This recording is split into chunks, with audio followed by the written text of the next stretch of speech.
están? Bienvenidos a esta segunda jornada de diálogos con escritores y escritoras independientes. Hoy estamos con Gustavo Rifo Contreras, autor del libro Inquisición y Libertad. ¿Cómo estás, Gustavo? Hola, ¿qué tal, Alejandro? Los saludo. Estoy muy bien, hola, contento. ¿Cómo estás? Buenas tardes. Este momento de poder interactuar, de poder compartir algo sobre mi experiencia editorial y también, por supuesto, los contenidos de este ensayo y qué significa para mí. Así que gracias por todo esto, También nos acompaña Alejandro Lafquén, nuestro editor general de Estrofas del Sur, y por supuesto que yo no he dicho mi nombre, soy Carrillo, directora de Estrofas del Sur. Muchas gracias por tu tiempo y comenzamos. Gustavo. Sí, hola, buenas tardes, Gustavo. Oye, quisiera partir por algo. El título de tu libro tiene dos palabras bastante fuertes, o digamos, polémicas en distintas épocas: Inquisición y libertad. ¿Cuál es la relación entre esas dos palabras dentro del contexto de tu libro?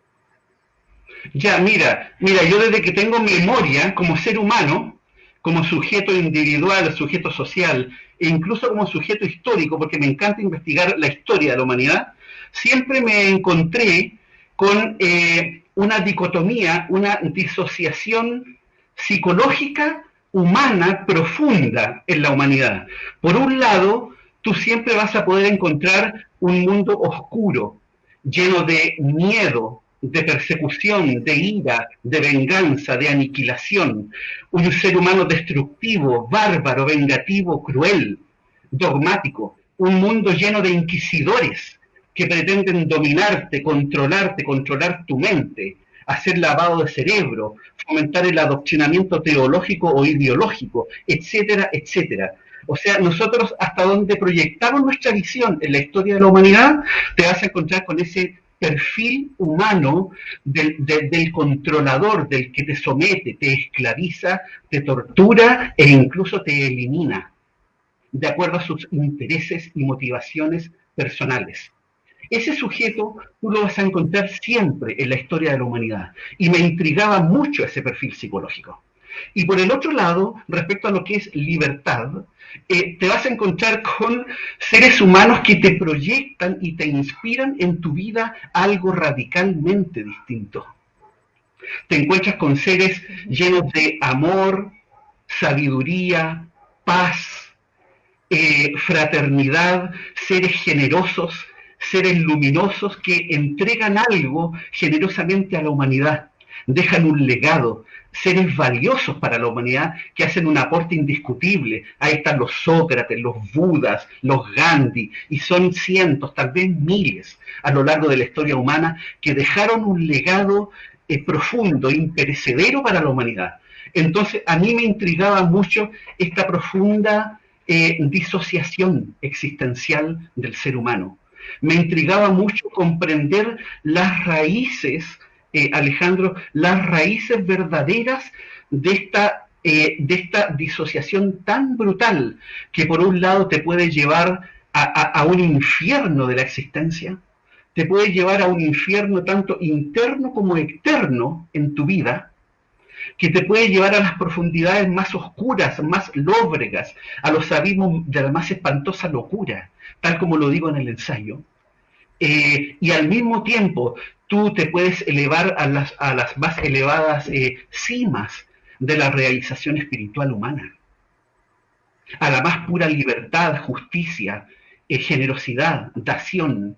Entonces, me intrigaba poderosamente esta disociación existencial, hasta que un día desperté una noche, lo relato en el libro, en la página inicial que se llama El origen, y tuve una visión, tuve una experiencia psicológica que me impactó, porque vi esta disociación existencial entre la barbarie y la generosidad, entre el amor y la crueldad.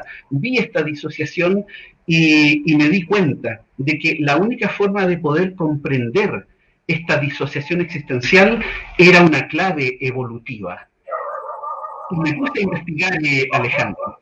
Y por eso el título de este libro, Inquisición y Libertad, porque investigo el origen evolutivo de esta profunda disociación que tiene a la humanidad sumida en una especie de callejón sin salida, donde se sigue repitiendo mecánicamente, siguen apareciendo los inquisidores, la barbarie, la tortura, el genocidio, los campos de concentración, siguen apareciendo ayer, hoy y tal vez sigan apareciendo el día de mañana.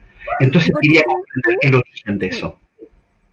Gustavo, ¿por qué crees tú que la historia, de acuerdo a lo que tú acabas de mencionar y lo que mencionas en tu libro, se repite? Tú, siguiendo la línea de esa misma pregunta, en tu libro mencionas que ante la situación mundial, el objetivo más cercano del ser humano es sobrevivir como cualquier animal, destruir o ser destruidos por nuestros supuestos enemigos. ¿Cuál crees tú entonces que es la verdadera naturaleza humana?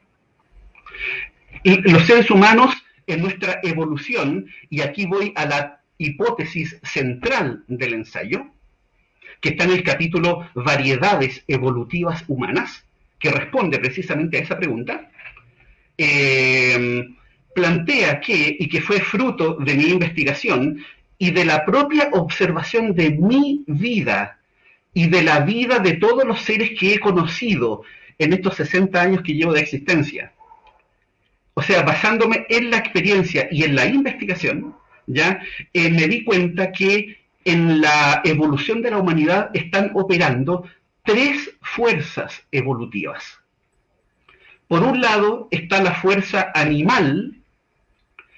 Nosotros heredamos una energía animal, un comportamiento animal de millones de años de evolución.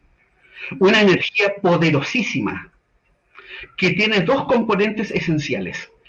La fuerza del instinto, toda la batería de instintos, ya donde destacan el instinto de supervivencia, siempre lo mencionamos, ese apego a la vida, el querer seguir existiendo o perpetuarse, y por el otro lado heredamos una batería de emociones animales intensas, profundas, de ira, de rabia, de pánico, de venganza y de violencia. Ese perfil emocional animal evolucionó durante millones de años en el reino animal y nosotros, los seres humanos, lo heredamos. Esa es nuestra herencia animal.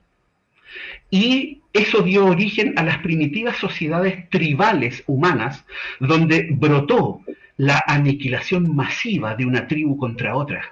Brotó la tortura, el exterminio, la aniquilación en todas sus formas, una impiedad y una brutalidad que cuando uno la investiga en los orígenes tribales de la humanidad, realmente uno se pregunta, oh caramba, no estamos tan mal ahora respecto a lo que fue ese mundo donde el genocidio era el pan de cada día, donde se eliminaban poblaciones completas con mujeres y niños y no dejaban a nadie, motivo de una ira y de una venganza tremenda en el macho alfa humano que había sido el heredero del macho alfa animal.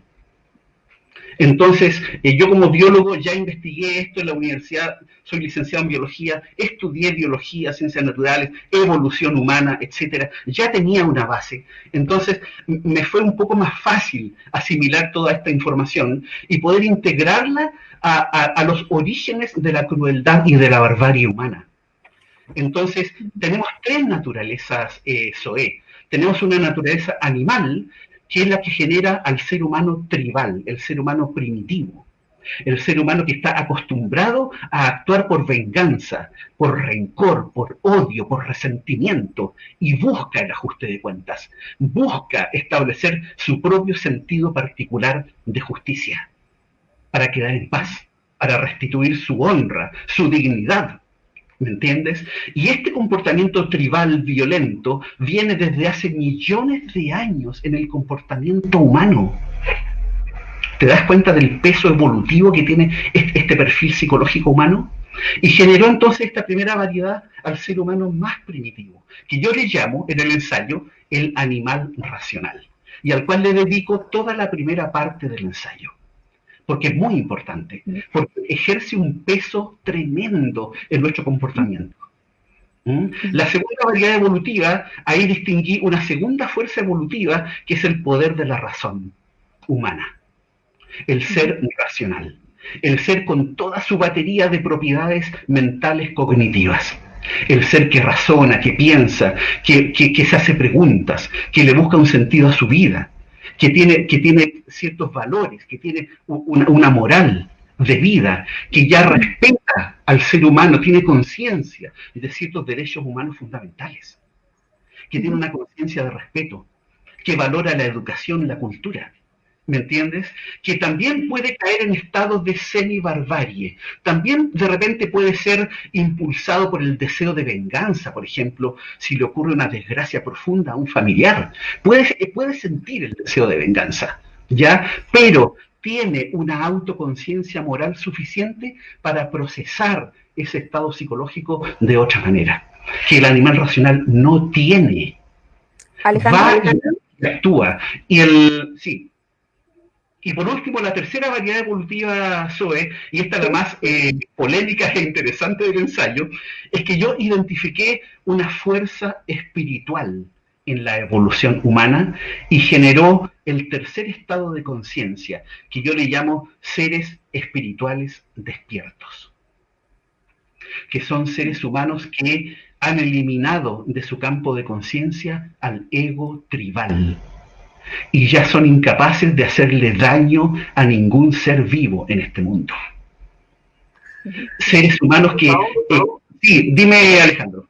Es que escuchándote me es imposible no pensar en tiempos no tan lejanos en nuestro país, por ejemplo, durante la dictadura, cuando me hablas de esto de la tortura, esta brutalidad que está en los genes al parecer. Pero tú crees o has averiguado dentro de tu estudio que esto es un tema que posiblemente podría ser controlado en una forma general, porque entiendo que la parte espiritual es una cuestión más particular, o no, o a lo mejor no lo entendí bien, pero o es algo que siempre va a permanecer dentro del ser humano. Ya, mira, ese punto es muy importante, Alejandro, es muy importante. Mira, la violencia del macho alfa, el macho alfa humano ejerce esa violencia, por ejemplo, la tortura, porque tiene un lavado de cerebro ideológico o religioso. Si tú miras la Edad Media, la feudal, por ejemplo, en Europa, te vas a encontrar que vinculado a poderosas teologías, habían existido poderosas inquisiciones. Y esas inquisiciones habían implementado sistemas de tortura para supuestamente lograr confesiones. ¿Te das cuenta? Había una inquisición, una persecución, pero ese inquisidor, Alejandro, que se sentía, que tenía una verdad infalible, una verdad absoluta y eterna, que era indiscutible, y que él era el custodio de la verdadera fe y del sendero que iba a llevar a la salvación humana, a la liberación del pecado, eso también lo encuentras en las ideologías. Sí. La encuentras en el mundo ideológico. En el mundo ideológico se generó el mismo proceso de llegar a un punto de establecer una verdad absoluta impuesta por la fuerza. Y lo que hay detrás es un poderoso adoctrinamiento ideológico en el inquisidor ideológico. Y le está ocurriendo lo mismo que al inquisidor teológico. Esto lo voy a desarrollar en los próximos 2 ensayos, que voy a hablar de las inquisiciones ideológicas. En el segundo es un tema interesante, un punto interesante. Ya, entonces tú me dices, ¿la violencia va a desaparecer algún día?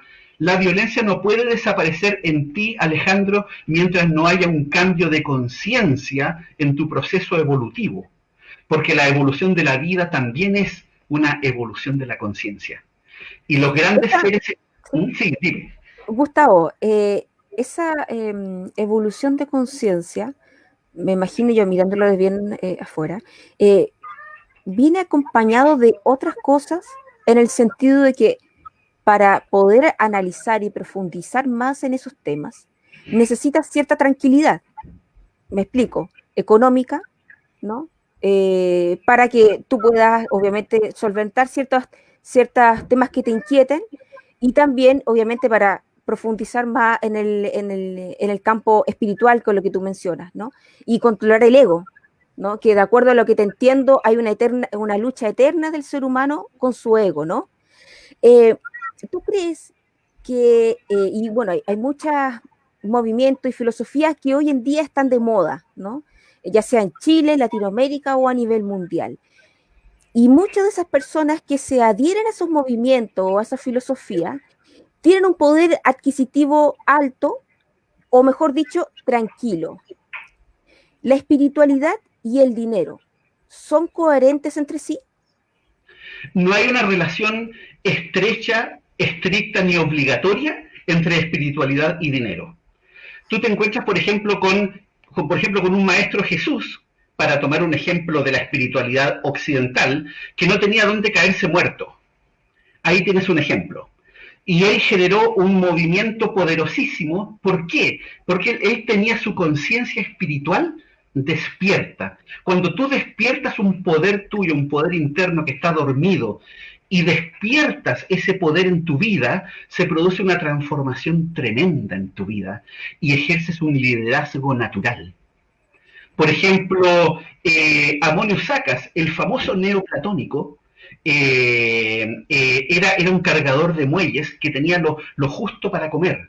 O si piensas en Diógenes del Tonel, en la antigua Grecia, que es uno de los filósofos más queridos en la historia de la filosofía por una sabiduría profunda. Vivía en un tonel y le tenían que dar comida, un plato de comida todos los días, porque no tenía ni siquiera un harapo para vestirse.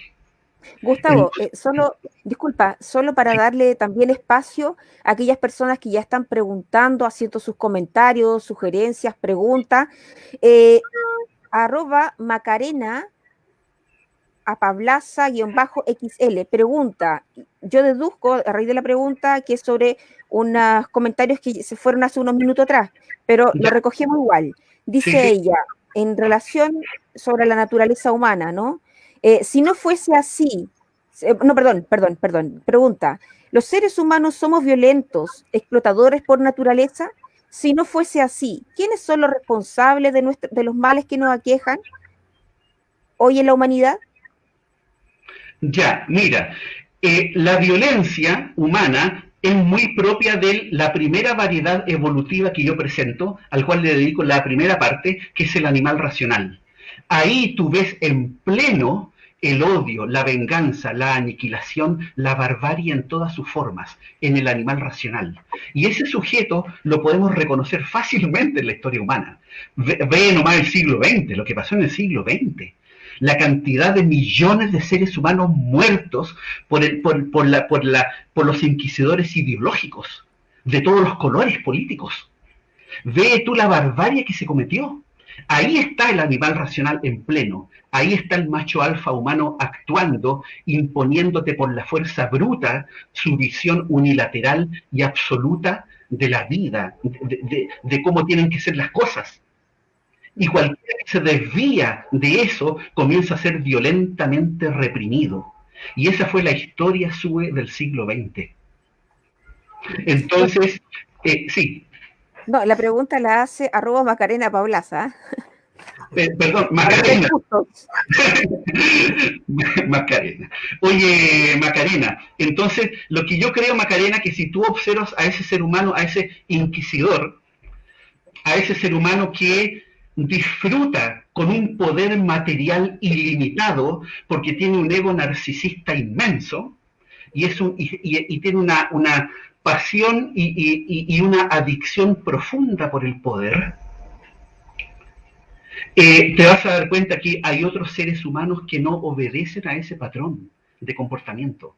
Te vas a encontrar con seres humanos que aman la paz o que ellos mismos tienen paz en su vida interior, una paz psicológica, una paz del alma, y que jamás le van a hacer daño a otro.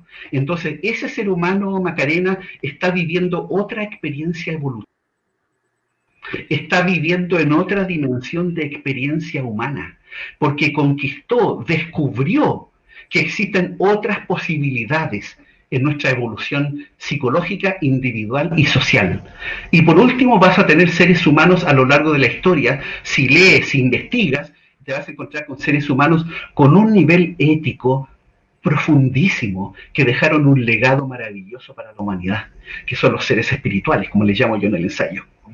Entonces aquí no hay un ser humano.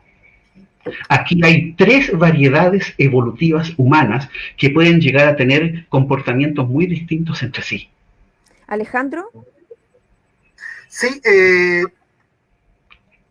sobre tú aquí nombras, bueno, ya hablamos de la primera parte, que principalmente del animal racional. Ahora, ¿podrías brevemente sintetizar cuando te refieres a la evolución cultural? ¿Qué importancia tiene eso? Eso creo que es importante, la evolución cultural, que involucra un montón de cosas. Sí, por supuesto. Mira, en el penúltimo capítulo, que se llama Evolución Cultural, desarrollo lo que es la segunda variedad evolutiva humana, que yo le llamo el hombre común. Le puse ese nombre, ya después del animal racional. Es el ser humano común y corriente que empieza a valorar la educación y la cultura en su vida. ¿Ya? Empieza a humanizarse realmente. Empieza a valorar lo que es el poder compartir como seres humanos en un conjunto social, en una comunidad. Empieza a valorar lo que es la cultura como un lazo, como un vínculo que enriquece a todos. Entonces, Gustavo, disculpa, sí. Como nos van quedando pocos minutos, y démosle la oportunidad también a las personas que se van sumando acá al pie de la imagen del video, nos van llegando comentarios. Yani Aguilar te pregunta a ti, Gustavo, ¿cómo llegaron a ser ese tipo de seres humanos violentos? ¿Y qué va a hacer de ellos? ¿Nunca cambiarán? ¿No evolucionan? Ya, ¿la pregunta va a quedar ahí? Respondamos en síntesis la pregunta que te hizo Alejandro, para que pasemos luego a la pregunta que te hizo Yani Aguilar. Hola Yani, bueno, te mando un saludo, Yani, que somos amigos. Ya. Ya, mira, terminando la pregunta de Alejandro, la evolución cultural, Alejandro, nace del poder transformador que tuvo la razón humana en nuestra evolución. Esa razón humana le permitió al ser humano empezar a conocer, a investigar, a preguntarse, con una curiosidad infinita, a explorar la vida, la naturaleza. Apareció una autoconciencia elemental que le permitió empezar también a explorarse interiormente y hacer una introspección. ¿Qué sentido tiene mi vida? ¿Qué es lo que estoy haciendo? ¿Qué es lo que me está pasando? ¿Qué sentido tiene esto? ¿Qué sentido tiene lo que me está ocurriendo?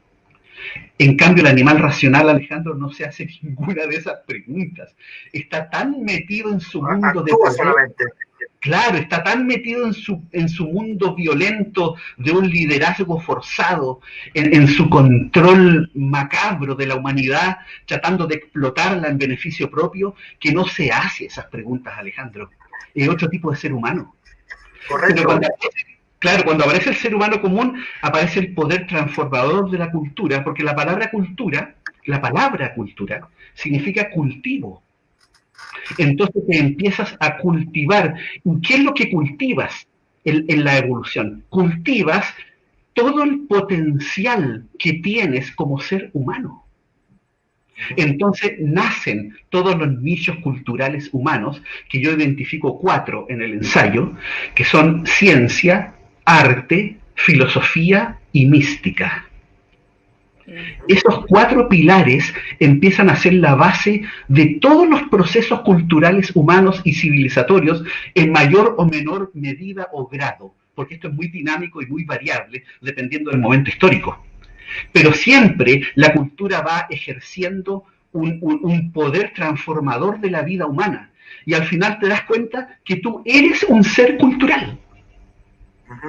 Al final te das cuenta que la cultura evoluciona y tú evolucionas gracias a la cultura, pero la cultura también se está alimentando con tu propia riqueza, con tu propio descubrimiento, con tu propia inteligencia, con tu propia voluntad, amor e inteligencia, que lo empiezas empieza a dar frutos. Gustavo, sí, Gustavo, en la mente del tiempo, respondamos por favor la pregunta de Yanni Aguilar. Yani, mira, básicamente, Yani, tu pregunta por los seres humanos violentos. Mira, ya vimos que este ser humano violento era muy característico del animal racional, el ser humano más primitivo de todos, ¿ya? Porque, por un lado, heredó toda la violencia y las emociones duras y fuertes de los animales, de los grandes mamíferos sociales, y por el otro lado, desarrolló un ego intelectual rígido que se fue identificando profundamente con su sistema de creencias personales en la evolución cultural y terminó plenamente convencido de que su visión del mundo era la verdad, era superior incluso a las visiones de otros seres humanos, debido a una identificación profunda con su sistema de creencias personales. Y eso fue lo que descubrió Buda. Buda descubrió a ese ego disociado. Y ahí está la violencia humana. Sí, Yanni Aguilar te manda saludos y dice saludos también de Pato Vélez. Patito, un abrazo, Patito. Oye, Gustavo. Gustavo, ¿sí? Alejandro. Sí, bueno, ya viendo que quedan pocos minutos, me gustaría saber, porque tú eres una persona que por sí mismo ha publicado, ha hecho estos libros, ¿cómo ha sido tu experiencia en el campo de publicar tus propios libros, la venta, la distribución? Yo hice algo bien especial. Este es mi primer ensayo. Como te dije, estoy escribiendo el segundo. Pero yo lo autoedité, lo subí, le estoy haciendo difusión por redes sociales, estoy creando comunidad, y el libro está en las grandes plataformas virtuales. Y se está empezando dando a conocer, ya está teniendo algunas ventas, que en todo caso no es el motivo del ensayo, porque el dinero que yo pueda percibir para esto se va a un proyecto de evolución cultural, precisamente, sin fines de lucro. Pero se está dando a conocer y está funcionando, porque en mi sitio web, como escritor, que es una muy buena estrategia, se lo recomendaría a las personas que están partiendo, lo visitan de todo el mundo. ¿Te das cuenta? Y hay un archivo de descarga con el capítulo 6, variedades evolutivas humanas, que es la hipótesis central del ensayo, como te dije al principio. Entonces, todo eso junto, yo creo que se va potenciando, Alejandro, para una persona que está haciendo autoedición, aprovechando las tecnologías digitales. O sea, lo pueden encontrar en tu página web. ¿Cuál es tu página? GustavoRifoContreras.cl. Perfecto. Y ahí pueden descargar un archivo, un PDF, gratis, por supuesto. Perfecto, para que ya no sepan quiénes nos escuchan. Sí, Gustavo, siguiendo esa misma línea a raíz de la pregunta que te hizo Alejandro, sabemos que tu libro está disponible en Amazon.com, en Casa del Libro y El Corte Inglés. Estos dos últimos que están allá en España. Sí. Y sabemos también que la primera edición, así como lo mencionaste, de tu libro, en Chile fue distribuido en librerías como Antártica. Dentro de todo, ¿cómo evaluarías tú tu experiencia en cuanto a tu experiencia como autor? ¿Cómo sientes tú que te ha tratado la industria editorial? Mira, mi experiencia es bastante incipiente, pero por ejemplo en las cadenas de librerías el libro fue bien tratado, a pesar de ser una autoedición. Lamentablemente era una especie de borrador mal escrito, ¿ya? Porque me aceleré, me apuré, ¿ya? No era el texto realmente para publicar. Yo tuve que hacer toda una evolución del texto. Y lo que está ahora recién es un texto que realmente está a la altura de lo que yo quería. ¿Ya? Ahora realmente el texto refleja lo que yo quería mostrar en este ensayo, que es una visión desafiante de la evolución humana y también en parte un jaque al materialismo. Entonces, dentro de todo, Gustavo, ¿tú sientes que has tenido oportunidades o facilidades de distribución y de publicación? Sí, porque las grandes cadenas no discriminan entre una gran editorial, por ejemplo, o una autoedición. Igual lo incorporaron y lo distribuyeron. Ya, perfecto. Alejandro, para ir cerrando. No, bien, porque ya estamos justo en la hora. Gustavo, estamos ya llegando al final de esta segunda jornada de diálogos con escritores y escritoras independientes. Hoy nos acompañó Gustavo Rifo Contreras, quien es autor del libro Inquisición y Libertad. Gustavo, ¿te gustaría repetir por última vez tu página web para todos aquellos interesados que se metan en tu página web y saber un poco más de ti y también de cómo comprar tu libro y dónde adquirirlo? Bueno, la página web, gustavorifocontreras.cl, el Rifo ahí con doble F. Y bueno, mira, el libro está en las plataformas virtuales y ahora estoy en conversaciones con una librería acá en Santiago para tener el libro en papel para los lectores interesados acá en Chile. Perfecto. Gustavo, muchas gracias por tu tiempo, Alejandro, y a todas las personas que hoy nos destinaron un ratito de su tiempo para vernos, escucharnos y conversar, hacernos preguntas. Yo sé, hay una pregunta más, pero yo sé que en Amén del Tiempo ya estamos muy justo. Entonces, nos invitamos para otra ocasión, para que visiten la página web de Gustavo y se contacten directamente con él si es que tienen alguna duda que les quedó ahora en el tintero, un comentario, una sugerencia o simplemente dónde comprar el libro de Gustavo. Ahí ya Gustavo ha mencionado ya su sitio web. Muchísimas gracias por ser parte de este segundo encuentro, fue bien grato y bueno, lo esperamos para este viernes a la misma hora, a las 19:30 horas, con Erwin Randor. Nos vemos, muchas gracias, hasta luego. Gracias. Adiós, Gustavo, muchas gracias.